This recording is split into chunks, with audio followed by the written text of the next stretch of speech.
I want to introduce you to a term here, and I'm going to try to keep this as simple as possible, but this can go as far as you want. Okay, it's everywhere. It's in everything. It's in everything that you do. You see this law. It's called Goodhart's law. Now, Goodhart's law is a principle in economics, but here everything's fractal. So if something's true, it's true everywhere. It's true at every level. So don't just think that this is just economics. That's just where it originated. But Goodhart's law is a principle in economics and social sciences that states when a measure becomes a target, it ceases to be a good measure. Say, what is that? I'll explain to you in a minute. In other words, when a metric or indicator is used as the primary goal or target of a system, people will start to optimizing their actions to manipulate that measure rather than genuinely achieving the intended outcome. This can lead to unintended consequences and distortions as people focus on meeting the target at the expenses of more meaningful objectives. Okay? Goodhart's law. Goodhart's law highlights the complexity of systems and the potential for perverse incentives when using simplified measures to guide behavior. Excuse me. It's a reminder that metrics and targets should be chosen carefully to avoid incentivizing behavior that doesn't align with the true objectives of the system. Now, in the military, we took a PT test. And then the PT test, I got out right before they started changing the PT test. And I heard today from somebody who's still in that they changed it about 400 times. And it's not much better than it was to start with. But they used to just do push-ups, sit-ups, and a run to evaluate the physical fitness of somebody. Well, what would happen is they would be good at push-ups, sit-ups, and running, but they would be bad at a bunch of other things. There's still a bunch of soldiering tasks that are good for them to do that they could not do. And so they found out that they needed to expand the physical fitness test so that they could more further evaluate tasks that soldiers would need to do in combat and see how well can you do those, okay? So the concept there, I think, is a good concept, and it's kind of like they're getting this thing. So when a measure becomes a target, it ceases to be a good measure, okay? Why? When a metric or indicator is used as the primary goal or target of a system, people will start optimizing their actions to manipulate that measure rather than genuinely achieve the intended outcome. So, for example, let's say that your intended outcome is to increase your GDP for your nation, gross domestic product, okay? That is the goods and services and money that changes hands annually.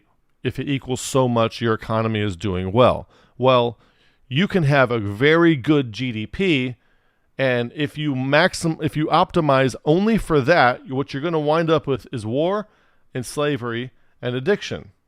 So it turns out that while GDP is not necessarily a bad thing by itself, if you optimize for it, it breaks down as a metric to measure a good economy, because a morally good economy or a desirable economy would not have war, slavery, or addiction. But if you optimize for GDP, you get war, slavery, and addiction. So when we're looking at 9 marks, for each one of the marks, what we're looking at is what is the war, slavery, and addiction that results from this mark. Okay? You understand what I'm saying? So we're abstracting this. What we're saying is that when you optimize for these 9 marks, what you wind up with is more problems than what you started with. Give you another example. So if you want to be the top restaurant and have the top market share, and you could, are we talking about like a high-end Emeril's restaurant, or are we talking about McDonald's? Okay. Now, if you want to have the top market share and you're a fast food chain, you are going to extract things and maximize things like sugar, salt, and fat. Why? Didn't mean to move that. Sugar, salt, and fat. Why? Because people get addicted to those things. And people with addictions buy things. They buy the things they're addicted to. So if you can create a product that makes people addicted but isn't illegal, you can get a customer return rate that is really, really high. Meanwhile, you are producing diabetes, heart disease, and obesity, and things like that because of what you have optimized for. Now, is that the kind of society that you want? So are you understanding what I'm saying? And this happens all the time.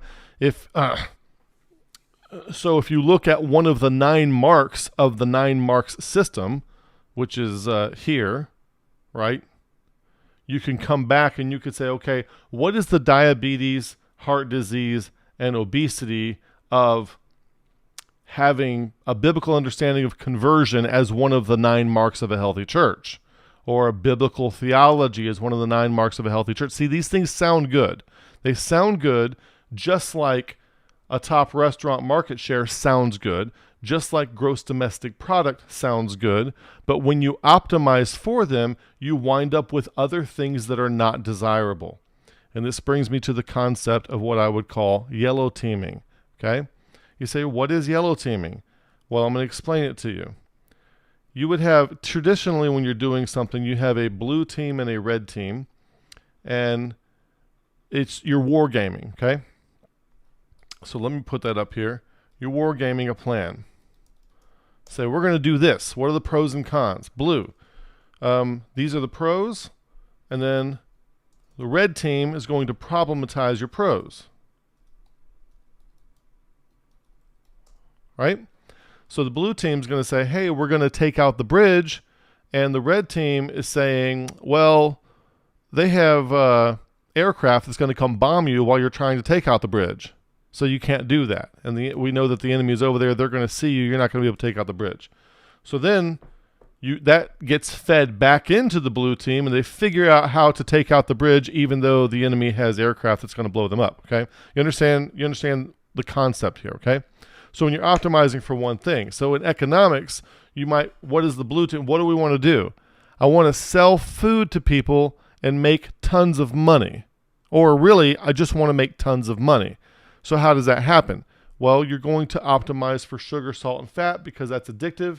And then where is the money? It's actually in the real estate. If you look at the videos on McDonald's that are out there, you find out that they're actually making more money off real estate than anything else from the franchises. That's really their business model is more to do with real estate than food. And food is just the justification for the holding of the real estate.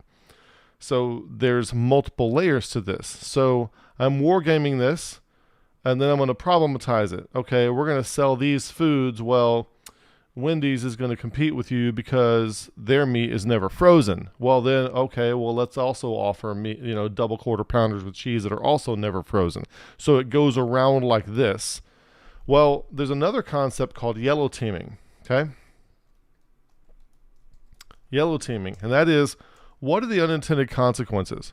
If I'm optimizing to build a factory that makes the widgets, right? And then the red team finishes problematizing it, and now I've got a factory that makes widgets and everything's good.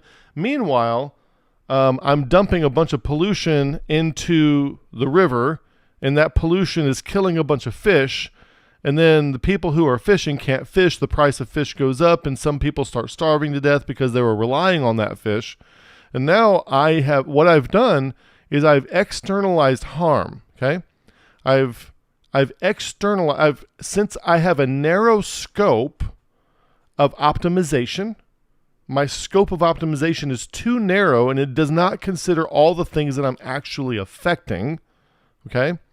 I can look successful because, hey, we're making and selling our widgets. Meanwhile, 10 villages down here are starving to death and getting all kinds of diseases, and the fish, that kind of thing. So all kinds of things. So you yellow team things. What are the negative consequences of the total environment that don't just affect my narrowly defined scope? And that's what we are bad at. People are bad at yellow teaming things. And because we are bad at it, we externalize a bunch of harm to things into areas that we are not looking at or measuring. And that is a problem. So when you have the 9 marks, you have all things that sound good, but because you're optimizing for only these things, you are externalizing spiritual, cognitive, philosophical, psychological harm not just immediately, but for generations to come that aren't captured by your metrics because they're too narrowly defined. Now, I hope that some of you go back and listen to all of that multiple times because it cannot be overstated enough. We have a problem, and when I say we, humanity, especially left hemisphere brain thinking humanity, we have a problem with too narrowly defining the scope of what we're optimizing for, and we don't realize all the negative things that are happening as a result of what we're optimizing for that we cannot capture because our scope of vision is too narrowly defined to notice those things. To give you an example, there was a place in Africa where poachers were hunting the great, I think they were hunting a certain kind of elephant or something like that. And so they created laws to stop them from hunting elephants, and they were successful. And they put up fences and boundaries, and they stopped hunting the elephants. But the problem is they immediately, the poachers didn't stop doing what they were doing. They immediately started hunting white rhinos and mountain gorillas, who were also endangered species. Well, what they're doing is they're narrowly defining a scope, and they're not looking deep enough to see what the actual problem is. And there could be some kind of socioeconomic things that are going on that need to be fixed so people don't feel like poaching is their only alternative in order to make money. That kind of thing, those problems. So we need to widen our scope of metrics so that all the things that would be externalities, harmful externalities that aren't captured by our scope definitions are now captured by our scope definitions, and then we optimize for things that do no harm.